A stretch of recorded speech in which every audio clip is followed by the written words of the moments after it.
Sure thing. Thanks, Chris. Good evening, everyone. Tonight we're going to have a conversation with Florida Southern College water ski team. And my name is Brian Walsh. I'm going to be your MC for this evening.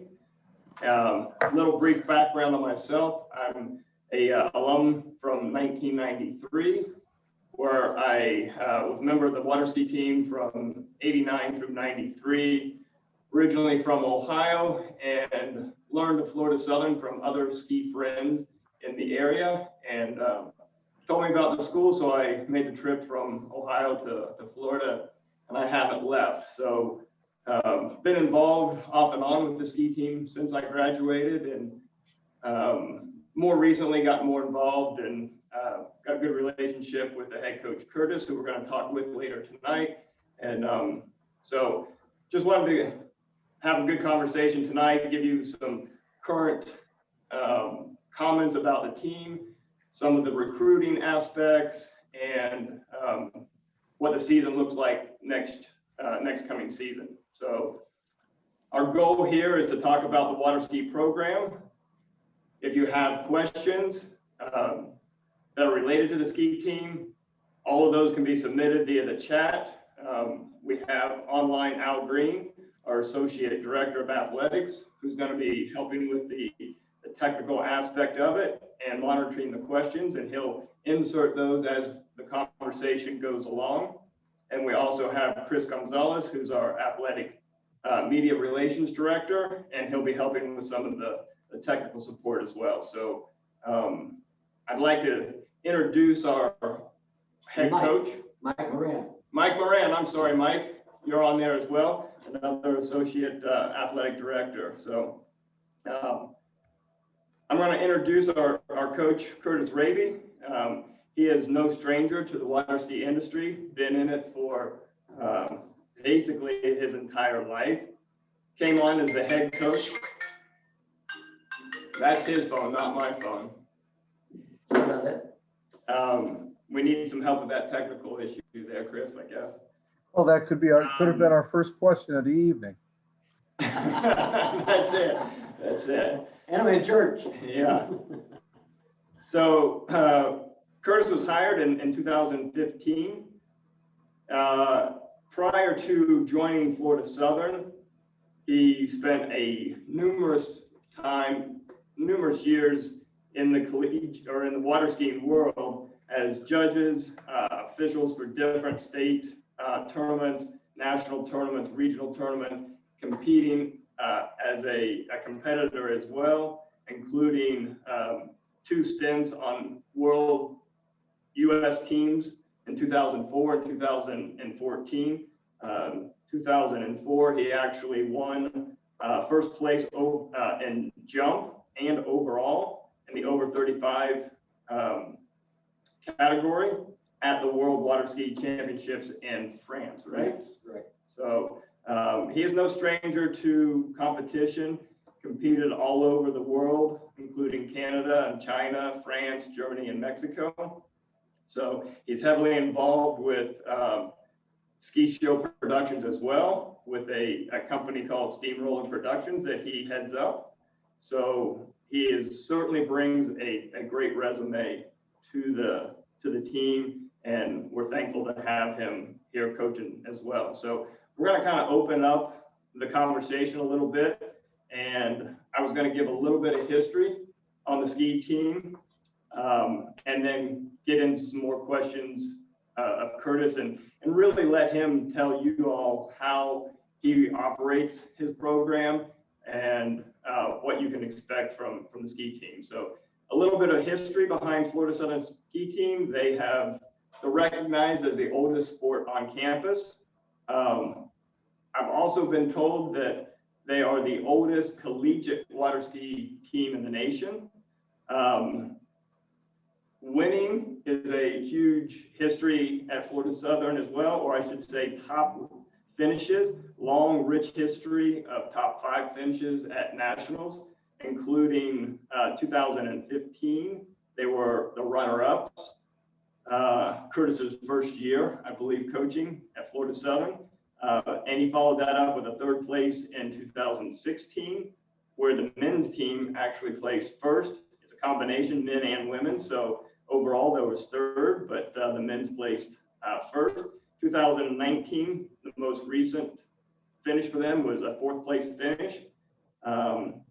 They've had academic awards as well for the men and women's team in 2007, recognized as the top academic team in the nation, as well as some individual accolades as well, that Curtis will get into a little further. Curtis, you want to comment on that now?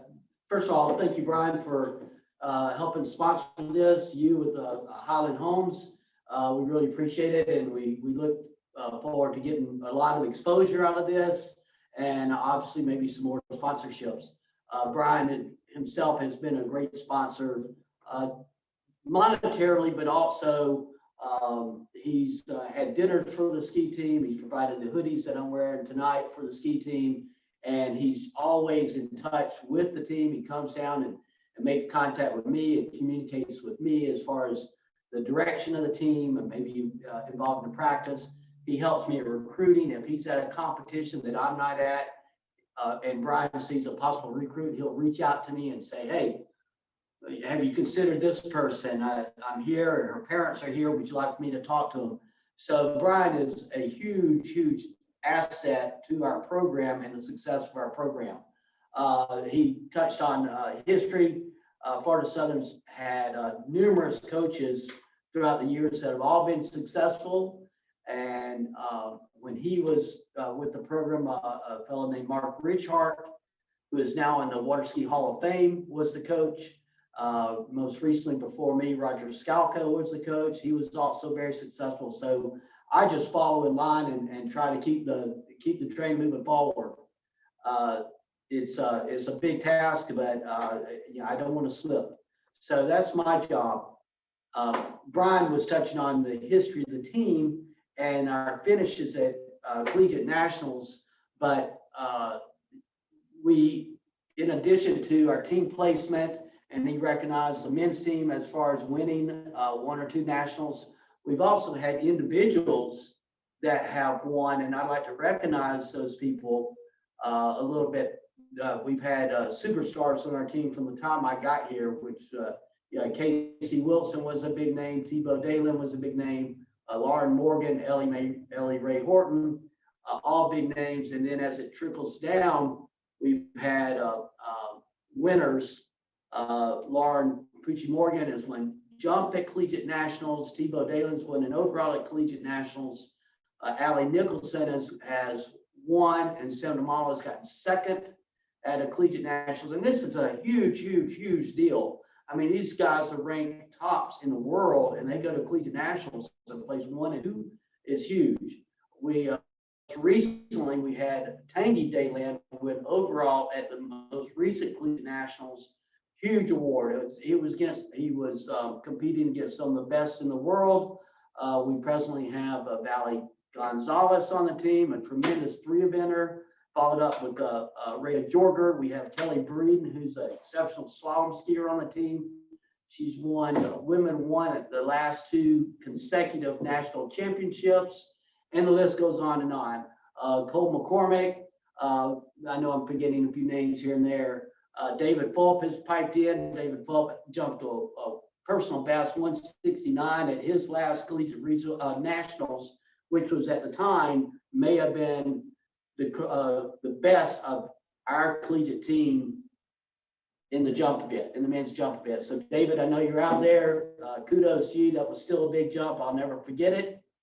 And the team's got to continue on that success rate.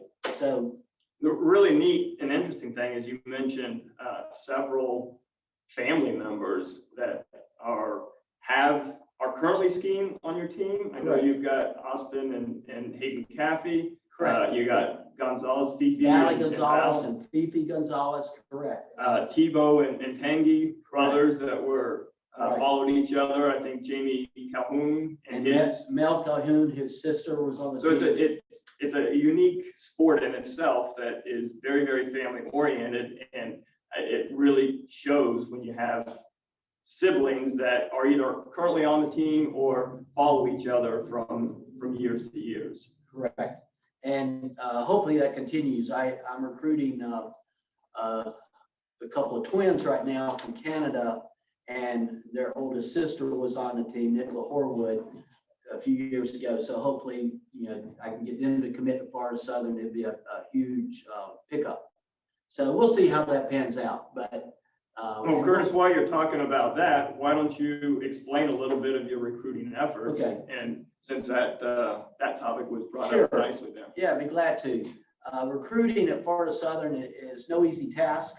I'm sure every sport says the same thing, but we go against, first of all, we compete in Division I at our collegiate nationals. Well, there is Division II, and they have a separate collegiate nationals than we do. So we don't compete against any Division II schools.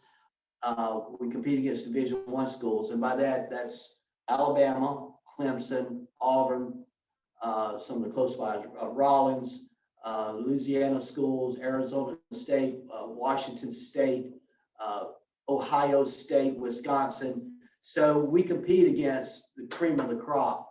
That being said, I have to recruit elite skiers, and I have to decide who's going to be elite and going to be able to fit our team, not just from a ski standpoint, but also from an academic standpoint and a personality standpoint. So that's all very important to us all as well.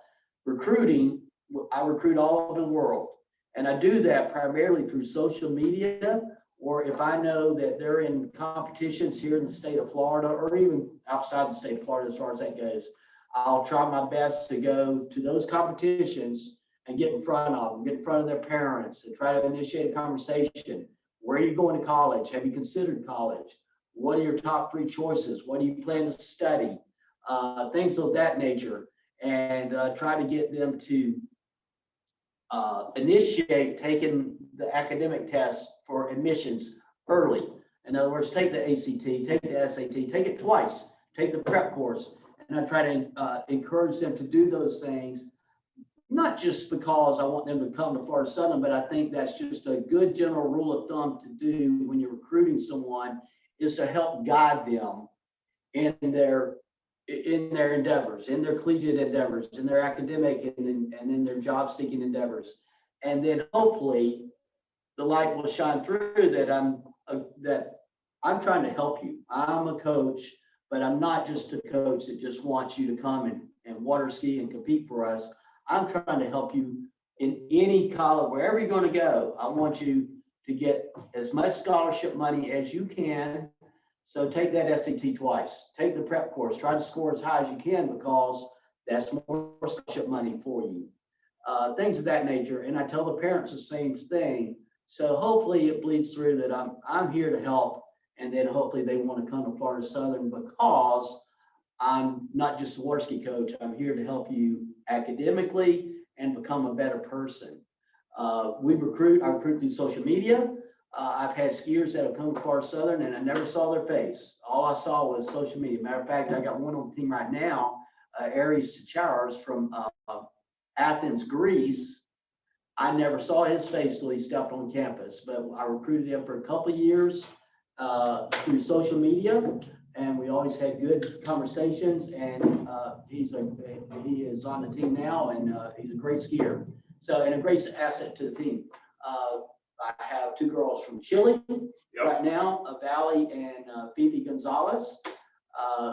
Didn't you have an interesting story with Val, trying to recruit her early on? And I did. at the junior masters? I did. I drove up to the junior masters to try to get in front of Valley and a few other girls there, not just girls, guys too. But at the junior masters on a Friday morning, I left at 4 in the morning to try to get up to the junior masters, because I knew all these international skiers were going to be there, and I could kill several birds with one stone just by getting in front of them, getting in front of the parents. And so that's what I did with Valley, and she may not remember that I was there, but I was. And then 2 years later, she came to school here, and now her sister is here. So some of that extra effort has paid off. But yes, I did. I got up early just to get in front of these international skiers because I knew they would be there. And guess what? There were no other collegiate coaches there recruiting these international kids. So I try to do my best to try to get in front of them as best as I can. Why don't you keep on with that same topic and explain a little bit about your team practice, the routines that you have set up, and how you operate your practice, Sure. and as well as any other workouts that you've incorporated.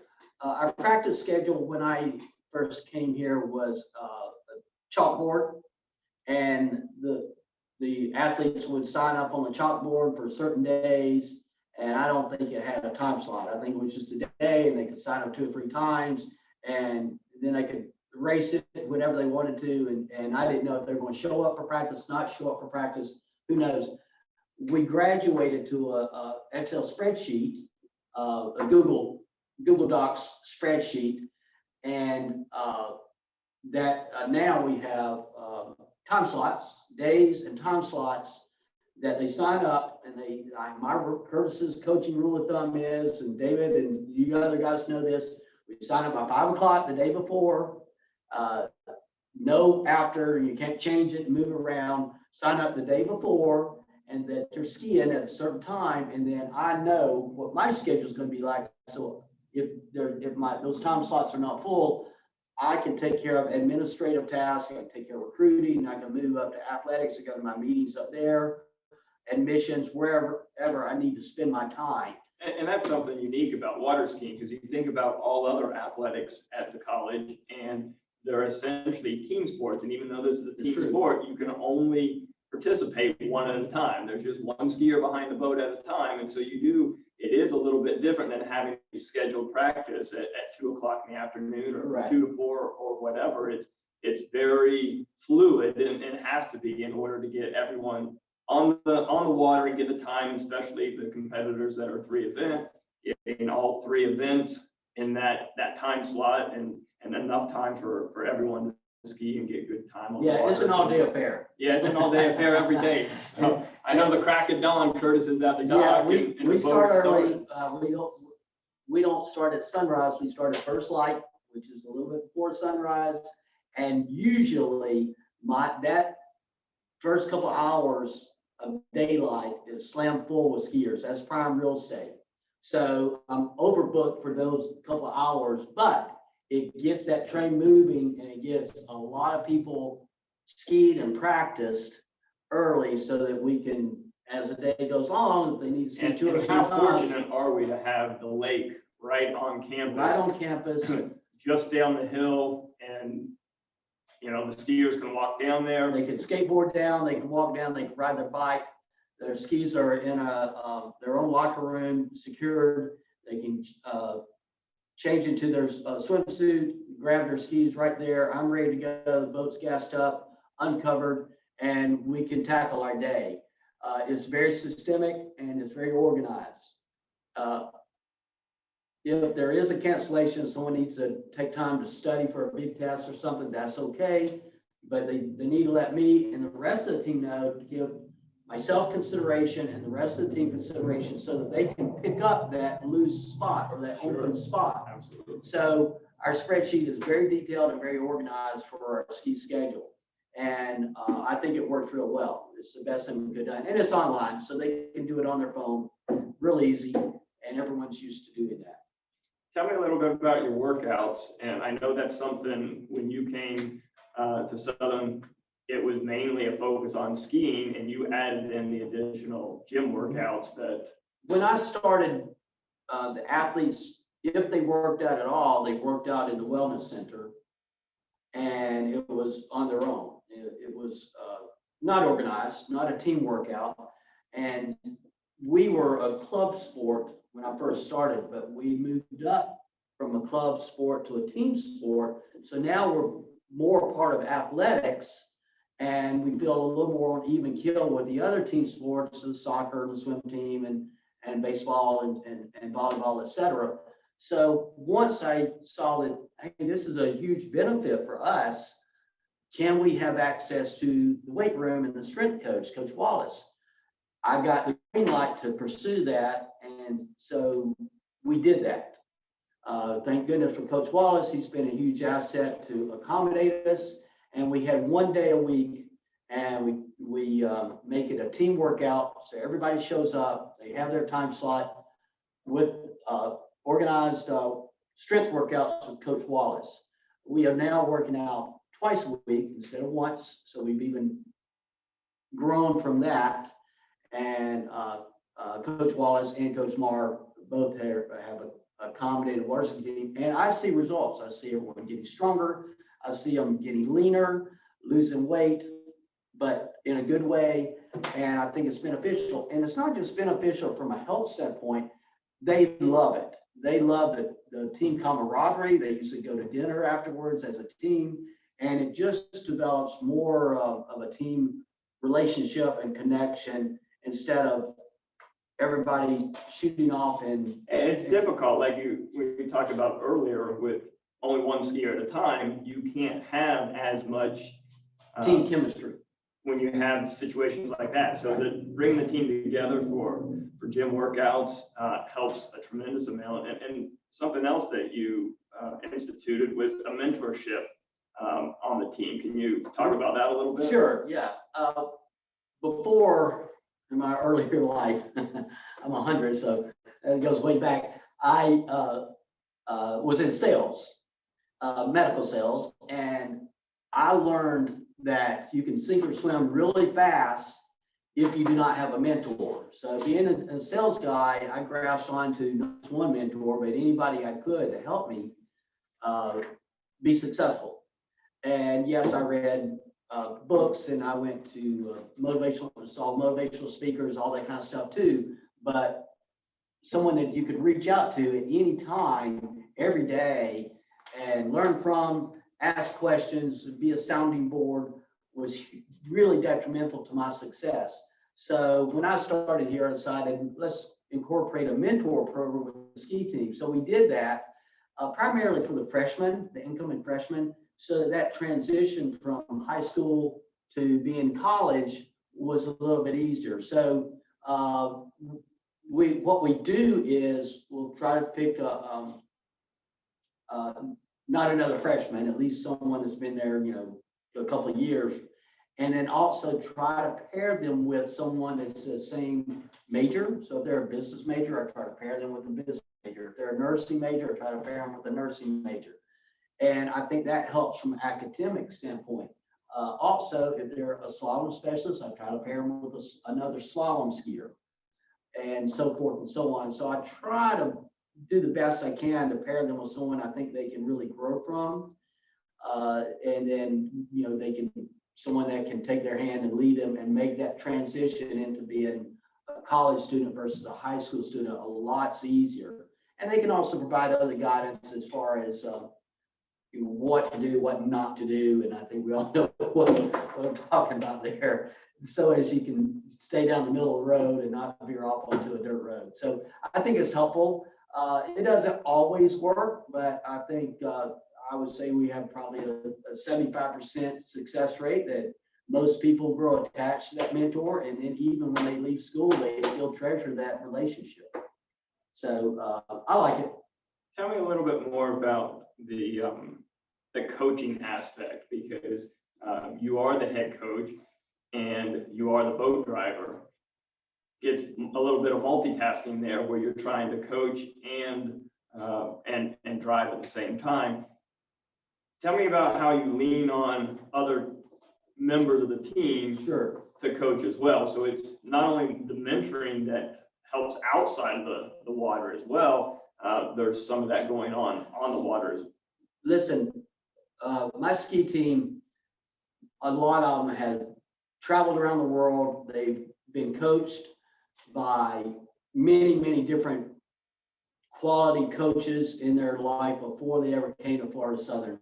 And I know this. And so I know that they have a lot of knowledge and that they can coach too, if given the opportunity.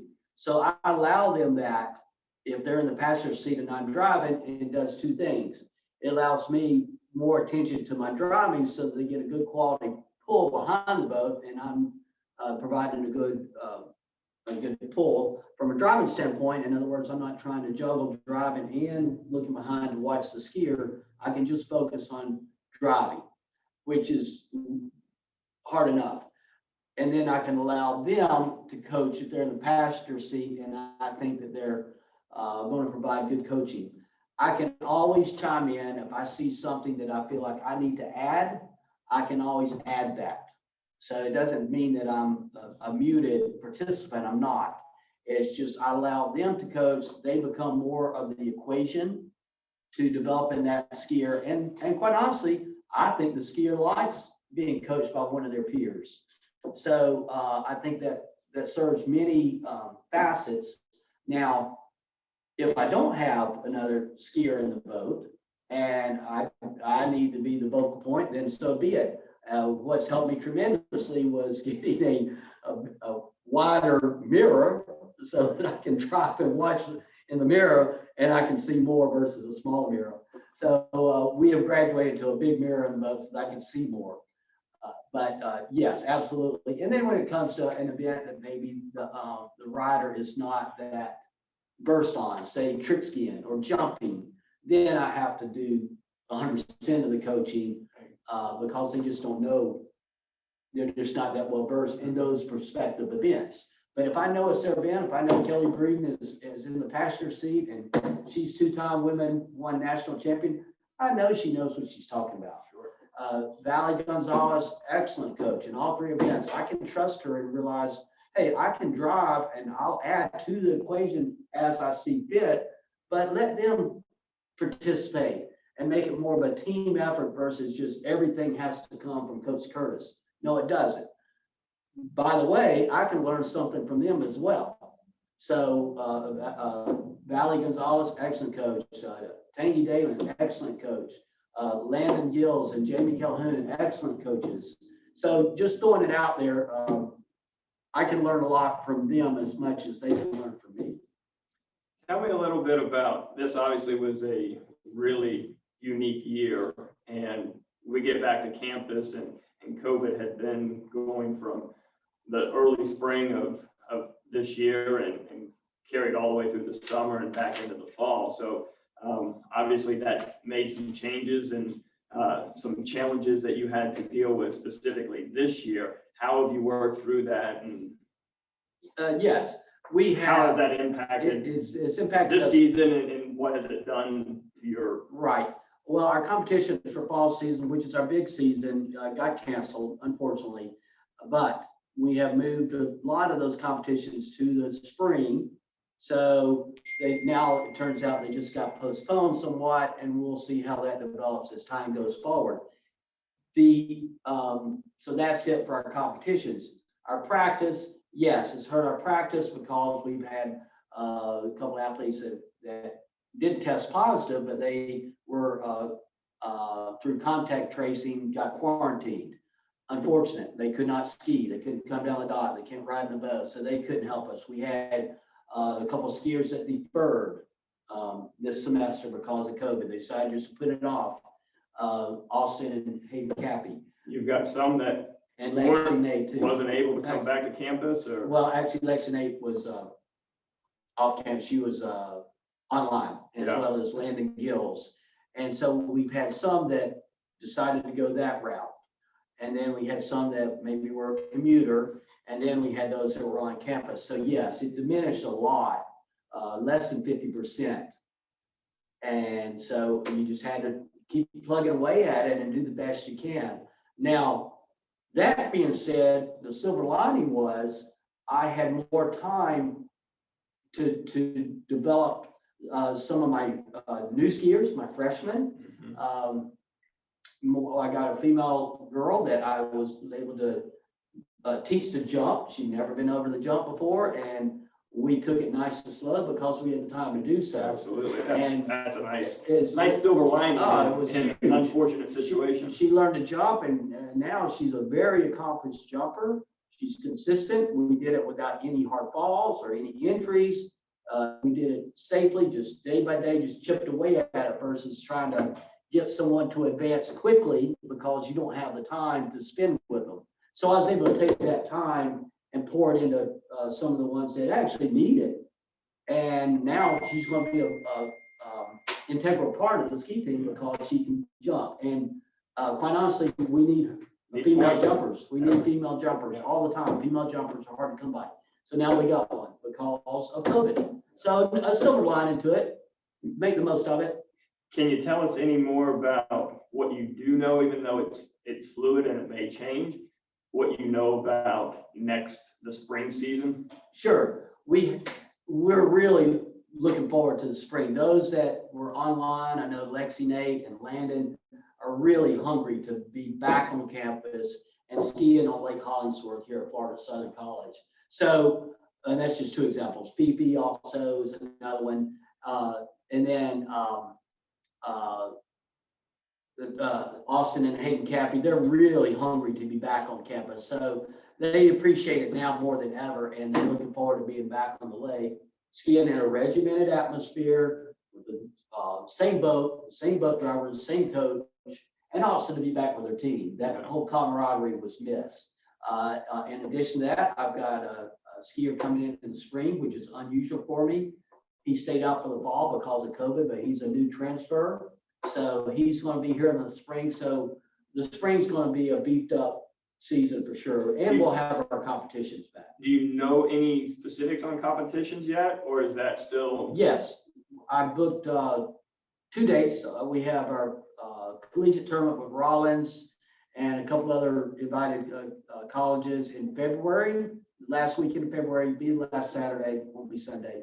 And then we have our fundraising competition, which is not a collegiate event, but it's a competition that we host that we make money on. And that will be in April. I've got the dates for that, April 10th and 11th, I believe, or 11th and 12th. Anyway, it's that weekend. It's not Easter weekend. And then our collegiate nationals is going to be May the 15th. I think it's 15th and 16th. 15th, it's a 3-day event. Yeah. So 15th through 16th, 17th, I believe, something like that, which is going to be tough for us to attend because graduation is at the same time and final exams and so forth. But at least And we is have that in Colorado? That's in Colorado, right? Yeah. Yep, it's in Colorado. It might be a little chilly in Colorado. Yes, that's what I understand. That's what I understand. So, but we got a tough team, and a lot of them come from Canada, and I got a skier from Colorado, and so they're used to the cold weather. They'll be fine, and it's an equal playing field, so I'm not worried about it. Happy to have it back. That's outstanding. A little bit about, you mentioned your tournament that you have, fundraising tournament.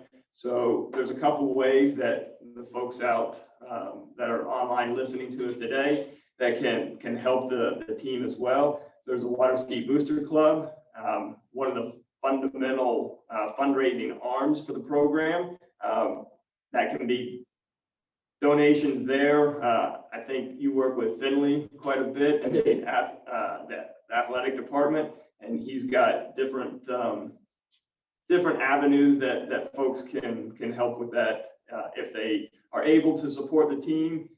One of the major ways that scholarships are funded, and which is vital to compete for those recruits you were talking about earlier. Right, and it's not just it is that, but it's our whole program is funded and funded by boosters, and we certainly appreciate every nickel that you guys can give us.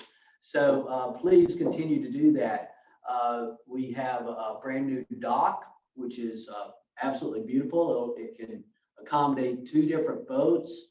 When we first built it, some of the designs I was able to incorporate some things that I thought we needed. We have a couple of workstations so you can put your ski on and change the binding, adjust your fin, etc. We also have a shower out there so you can rinse off because there is no bathroom facility, so we just have a shower. And with the shower, it's a multi-use shower, so it can actually water our ski jump. When we got our ski jump, our watering system was battery operated, but I've run a garden hose down underneath on the bottom of the lake out to the ski jump. So now we can work the water straight from that spigot that also powers our shower, and it also has a hose connection so we can spray our nice, beautiful dock down to keep bird stuff. Yeah, that seems to be and a other favorite stuff. home. We can keep it clean. We Yeah. can keep it clean. Under that And- covered and, dock and area is that's a good place for shelter for Yeah. birds, And unfortunately. that's a daily activity that we have to constantly get to keep that dock clean and looking nice. But back to the boosters and the fundraisers, they supported us and built a beautiful dock. And like I said, it accommodates two boats. Initially, we had a pontoon boat and then a ski boat.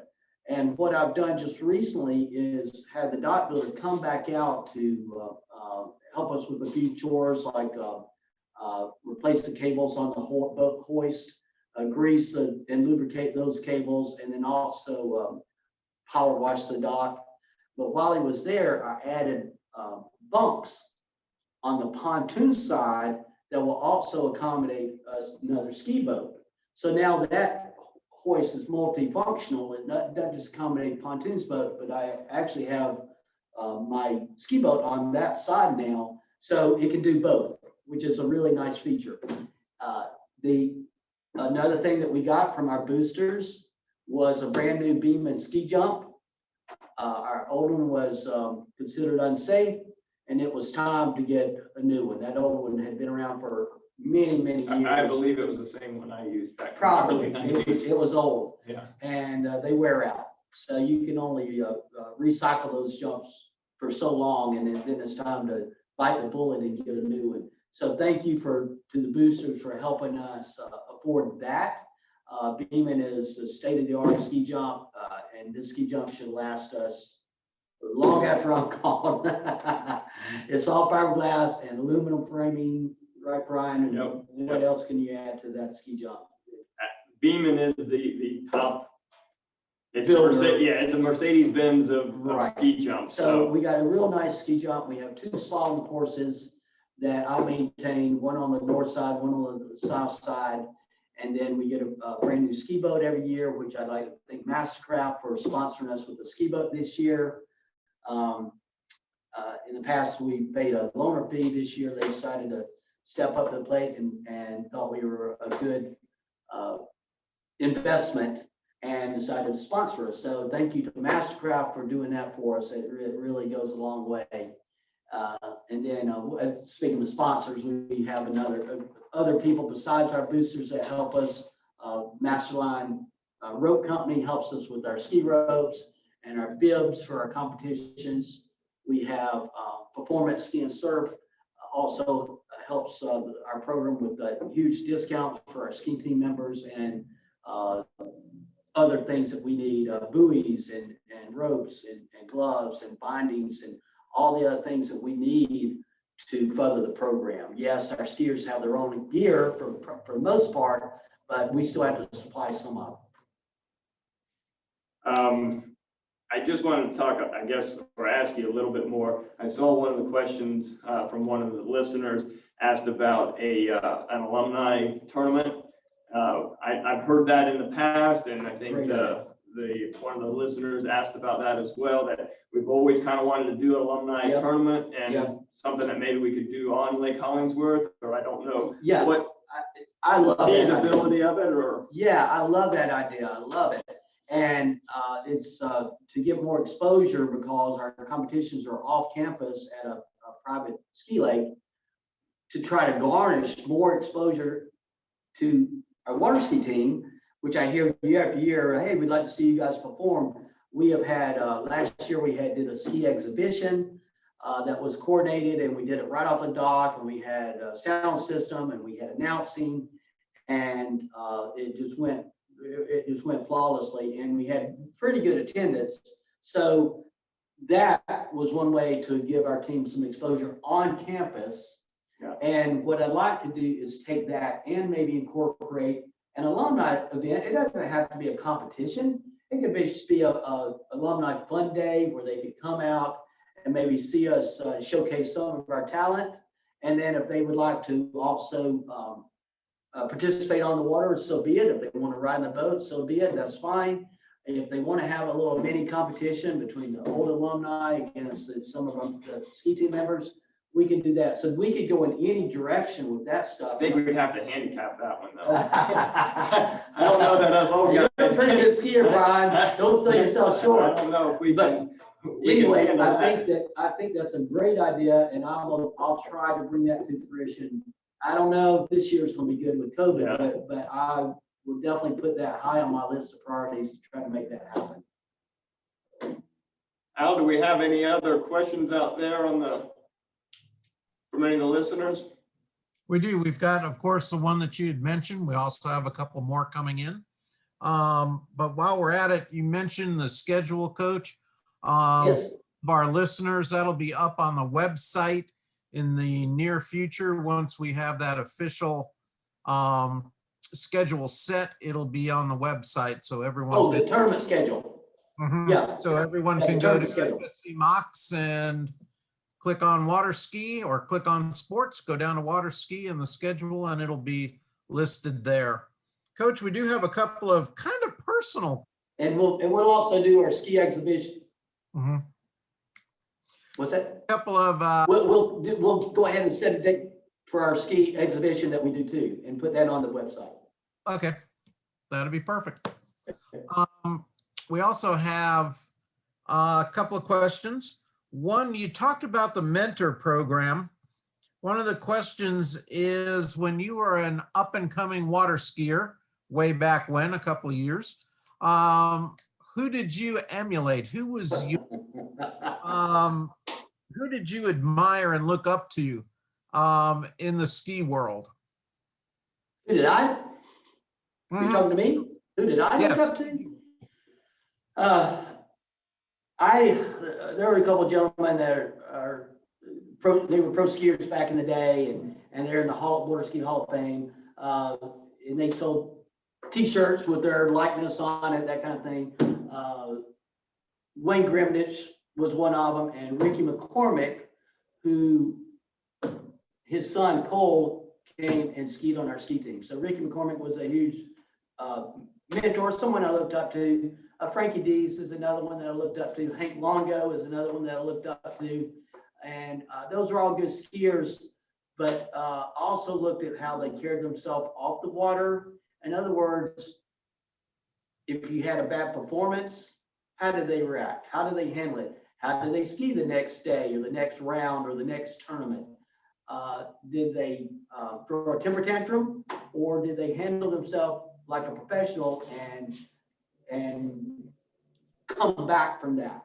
So I looked at that because I did not know how to handle myself when I had a bad performance. So I had to learn, I want to be like this one, not like this one, because you saw it all in competitions, from good performance to bad, and not just when they had bad performance, but when they had a good performance. How did they handle that? Did they handle it with grace and dignity, or did they throw it in your face and so I can't say that I learned that overnight, but I think I did learn to win with humility and to lose with humility. And I think that speaks to your, creating that mentorship. That's huge. That gives somebody that person to kind of look up to a little bit.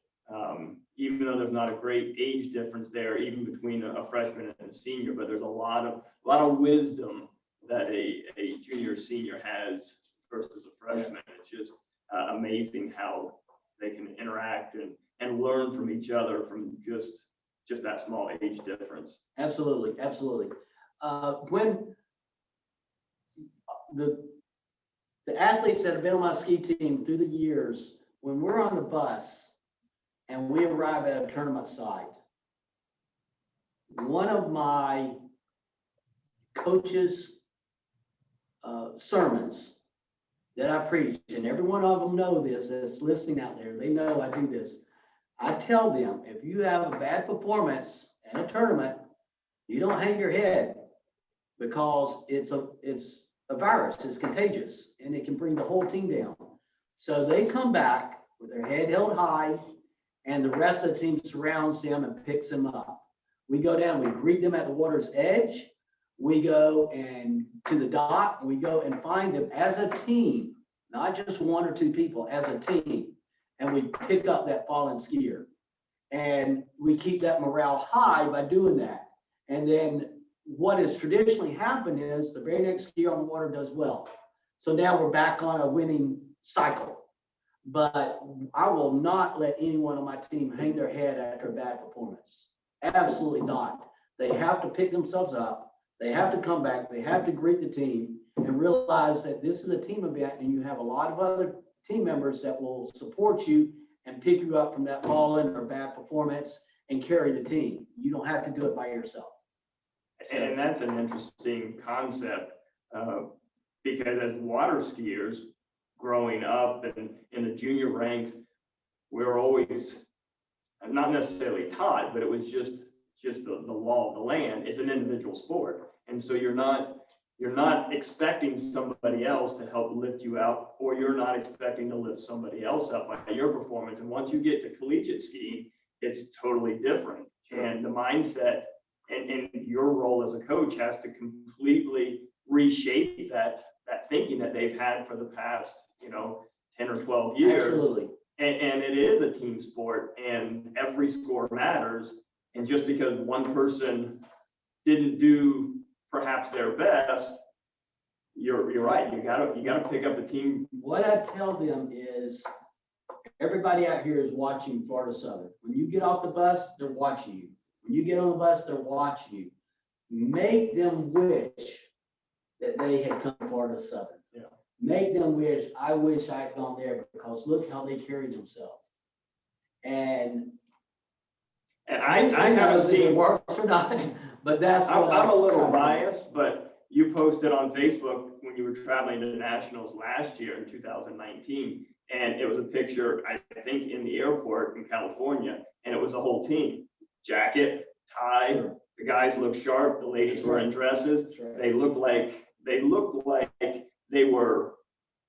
meant business. It just was refreshing to see something like that. It was team event, again, with a bunch of individuals that are accustomed, come together as a team and look the way they look. Yeah, I think it's important to be professional and look nice. I mean, you see it in other sports teams. I'm a huge college football fan, and you see those college football players get off the bus and they parade through the crowd, go into the locker room. They're dressed up, they're in coat and tie, and they look nice. They look professional. They look like we're here to represent our school and our program. And so it's not my idea. I stole it. But I think that when you're in the airport and you're on the plane, one passenger says, "Hey, who are you? What do you do? Why are you so dressed up?" And you can tell them, I represent Florida Southern. I think that's huge. Not just that, but the flight attendants, when we were on the plane, gave us recognition. Hey, we got a water ski team from Florida Southern College going to California to compete in the collegiate national championships.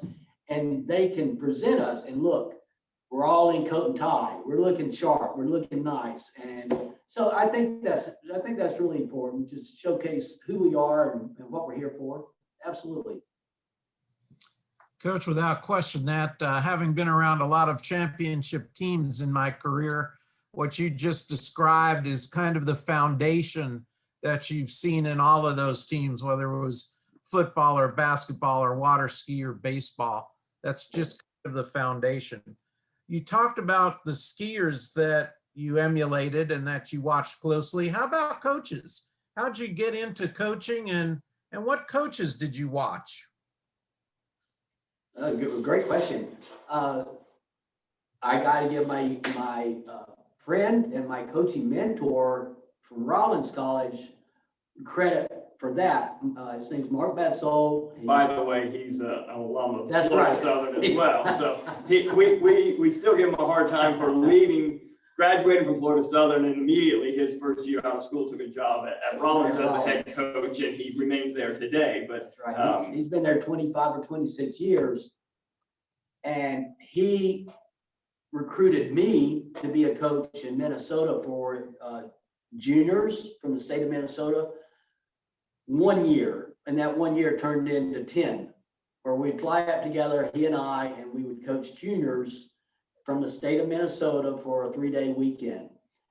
So I would say he was a big influence in my life from a coaching standpoint. Now, I've been coached myself by lots and lots of coaches.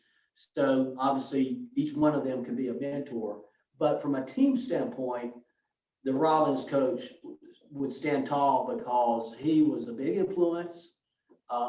What he does with his team, I was able to pilfer from. He's also a good sounding board for me. Even today, if I'm having an issue and I don't know how to deal with it, and then I can pick up the phone and call him and say, hey, and he can tell me, Curtis, I've been there and this is what I did and it worked out. So he can give me good advice from a water ski coaching standpoint because there's not a lot of us out there. So I would say Mark Bessel from Rollins water ski team would be a huge factor in how I handle the team. Coaching, yes, on the water stuff, yes, somewhat, but how I handle the team and how I handle myself would be a big factor as what I've learned from him. Great. How did you get started? What made you select water skiing as your sport? Oh, Al, I didn't grow up in a water skiing family. I didn't have the tools. I didn't have a boat. I didn't have skis. I didn't know anything. But a friend of mine in high school, I can ski a little bit. I tag teamed to friends of mine and I learned to ski and it was, I guess I could say I picked it up fairly quick. Curtis, where did you grow up? I grew up in Alabama, in Dothan, Alabama. There were no lakes in Dothan, Alabama. So you had to travel 45 minutes to an hour to get to a lake that was skiable. And then, of course, you need a boat, you need a driver, you got to have all the gear and equipment you need. So I didn't have that. So I piggybacked onto some friends and learned to ski a little bit and learned to, drop a ski so I could slalom. And then there was one skier in my high school that actually knew a little bit about competition, and I was able to ride his coattails and get more involved. So he was instrumental in leading me down that path. But once I got down that path and went on to college, I had been in a couple of tournaments. I had been moderately successful for someone that didn't really have any formal coaching and any access to boats and gear and so forth. So I'd say, I guess I picked it up pretty quick. Unfortunately, I was already old to pick up skiing. Here I am going to college and I'm still, trying to figure it out. Where most people, when they get to college, they already have 15 years of skiing under the belt. I didn't have any of that. So I was a late bloomer and that cost me a lot and you developed a lot of bad habits and then having to go back and fix those bad habits versus learning it the right way the first time out and then being able to add to those and progress. So I learned the hard way. Everything I did, I learned the hard way. And because I was older, it was definitely harder for me, but I compensated with just plain old fashioned hard work and desire and somehow or another figuring out and making it happen. And to this day, I still believe in those theories. I wasn't gifted and I didn't have the money or the resources to have formal, good coaching. So I had to figure it out. And a lot of it just came from hard work and try, fall, pick myself up and try again. And you did well. Now you went to college at Auburn and you were on the Auburn water ski team. Right. Talked about this the other day in the office, and one of the schools that you skied at was Florida Southern. That's true. Tell us that story real quick. Yeah, we would travel back in those days, which was a long time ago. I mean, I don't really discuss my age so much. I tell the ski team I'm 100 and that I just round up. But they asked me how old I am. I go, I'm so old. When I was a kid, rainbows came in black and white. So anyway, What was the question? Skiing, you skied at Florida's. Oh, yeah. Auburn You know, team. Yeah, we would travel down to Florida every weekend to go ski at Rollins on Lake Virginia. We would ski at Eckerd College over in Tampa, St. Pete. We ski at South Florida had a ski team, Gainesville had a team, FSU had a team, Miami had a team. Back in those days, all the Florida colleges had water ski teams. And so we would travel down there. And back in those days, Florida Southern, which had a very good ski team, I competed on Lake Harnsworth when the site was over at the yacht club. And I remember it vividly. That's coming full circle. Our Yeah. next question comes from one of your skiers who would like you to talk about the fact that you dance when your skiers ski good at nationals. Can you talk about that? That's fake news. I don't even know that I want to see that. Yeah, I don't think there's any proof of that. And if it is, we'll get someone to chase after it. I started one of my first nationals. I had a skier on the dock ready to go, and she was very nervous. And I don't say too much to them right before they're to go because I don't want to make them more nervous. So I kind of keep it. Oh no, here we go. She's got video proof. She does have video. So what I did was I said, well, what can I do to help you not be so nervous? And she was a wreck. It's nerve-wracking down the dock before you to go, and you got to try to do your best to represent the team and not let the And team down. that's the part that I hear over and over again from collegiate water skiers is they're more nervous at a collegiate tournament than they are with even maybe a world championship that they're competing individually for. Correct, because because they don't want to let the They team don't want to down. let the team down. So this one female skier said, I don't know what I can do, but you know, I'll dance on the dock for you if that'll help. And it just kind of like, she didn't think I really would do it, but I did. And she came out of that nervous state for just a few seconds, if nothing else, and it lightened the mood. So I don't know, you know, sometimes as a coach, you got to do some crazy stuff to try to create a good atmosphere for performance. And so Curtis will dance. Coach, we've got another question. What's your favorite memory as either a player or a coach?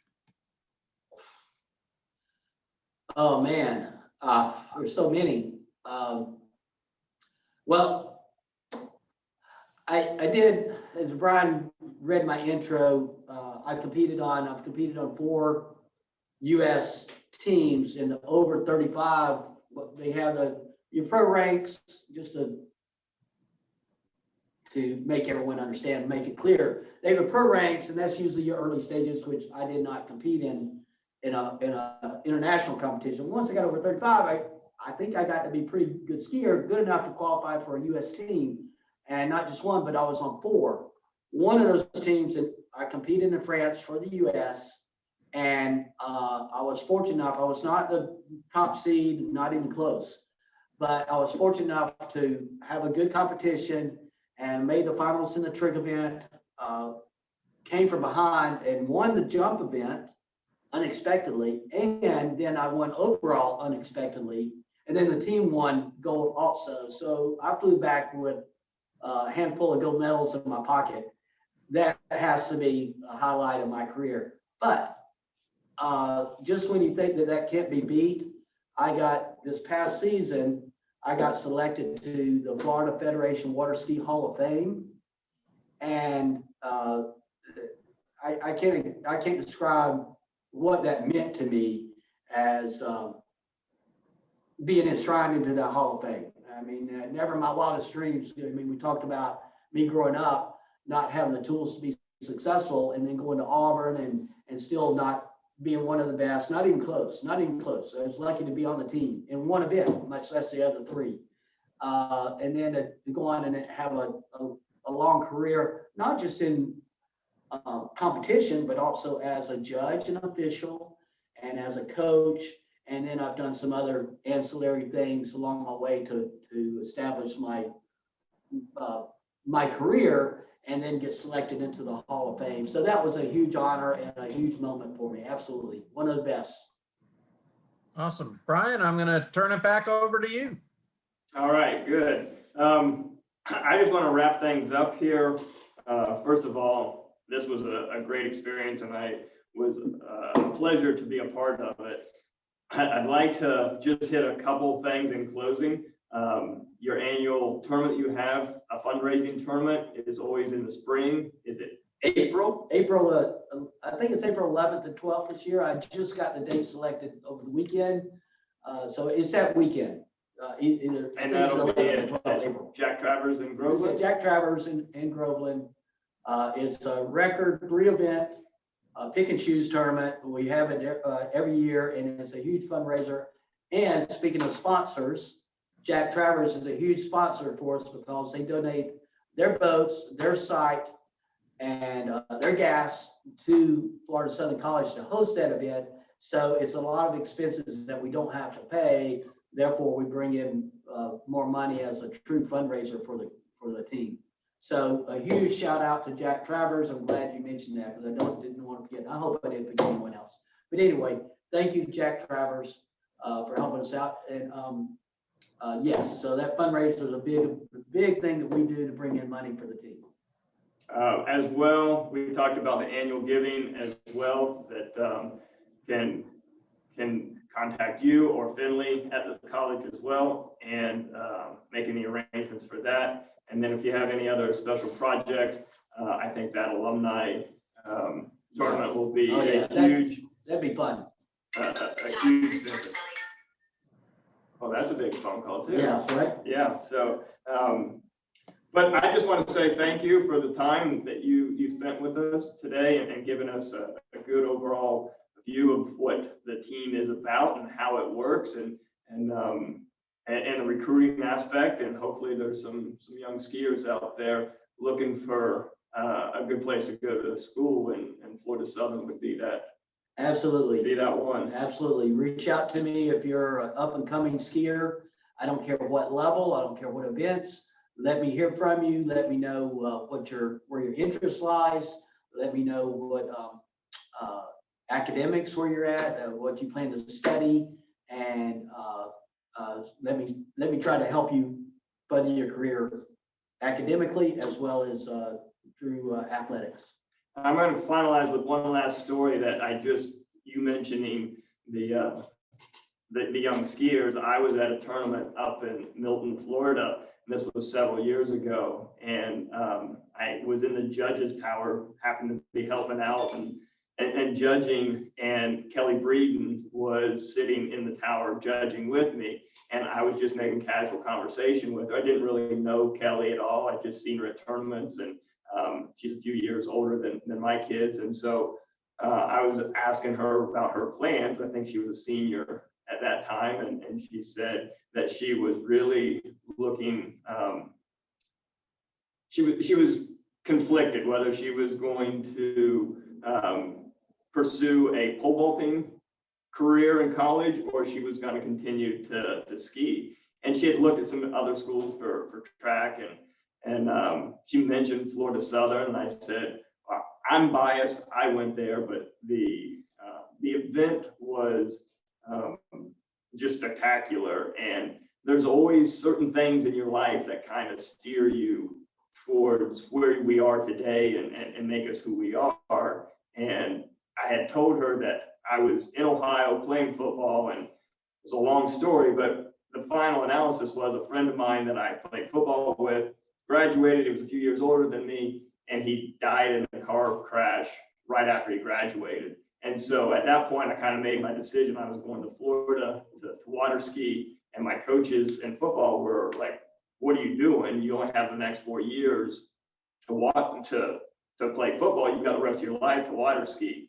And my thought was, the end of my life may be tomorrow, so I'm going to go. And that was a decision that I would do over and over again. And I shared that story with Kelly, and And I don't know if it had any bearing, but she certainly came back to Florida Southern and took a tour, and I think she's enjoyed her time here. And this is a great example of utilizing some of my other resources, whether they think of themselves as a resource or not. Brian has been very helpful at tournaments that I'm not at. If he's there, his eyes are always looking for talent that may help the program. And Kelly Breen has turned out to be an exceptional skier. She's graduating now. Unfortunately, I'm gonna miss her, but she has, she's a hard worker. She's had a great attitude. She's been just a great pleasure to be around, and an exceptional skier. Year after year, she puts in and gives it her all. And that's what I like, is because the combination of academics, the history of the ski team, Curtis's philosophy and how he coaches, it's a very family sport. And so I feel very comfortable recommending folks to Florida Southern because that family atmosphere stays intact. And it's an important part of your college decision, because a lot of these folks are going a long ways from home, and they can't just jump back in the car and visit home. So they gotta like where they are. Absolutely. And like who they're around. And it's a great atmosphere at Florida Southern, and easy to recommend on a daily basis. So if we don't have any other questions, I would just say thank you, Curtis, for sharing your time and giving us some insight to what your daily life is, and how the team is set up today, and what they're looking forward to in the future as well. Well, we're recruiting heavy right now, and hopefully we bring in a lot of talent, and those that even the ones that are not extremely talented, I welcome them, because I'm ready to go and ready to coach them up.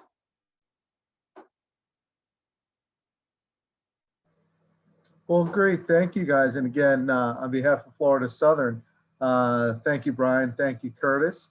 And of course, we want to thank Highland Homes for their continued support of Florida Southern Athletics and the water ski program. So everyone, please have a wonderful evening. Al, do you have any last points? Yes, timeout. We just got a great chat from Rodney Norwell. And Rodney is an alumni skier on 4 consecutive winning teams: 1955, 56, 57, and 58, of which I found someone who's older than me. At the intercollegiate tourney at Cypress Gardens. And he'd like to know if there's any other skiers out there. And of course, there are. I know there's a number of former skiers that are listening in tonight. But I did want to recognize Rodney for. Thank you. Yeah, that's great. That is awesome. Yeah. Congratulations. And of course, the alumni support of the program certainly is extraordinary, and is a major part of the success of the water ski program for sure. So wonderful. So in that case, I think we're done here tonight. Again, everyone, thank you for your attendance tonight. Again, Curtis, Brian, thank you very much. And on behalf of Mike Moran and Al Green, please, everyone, have a wonderful evening, and thank you again for your support. Thanks, guys. Thanks, guys. Take care. Bye-bye.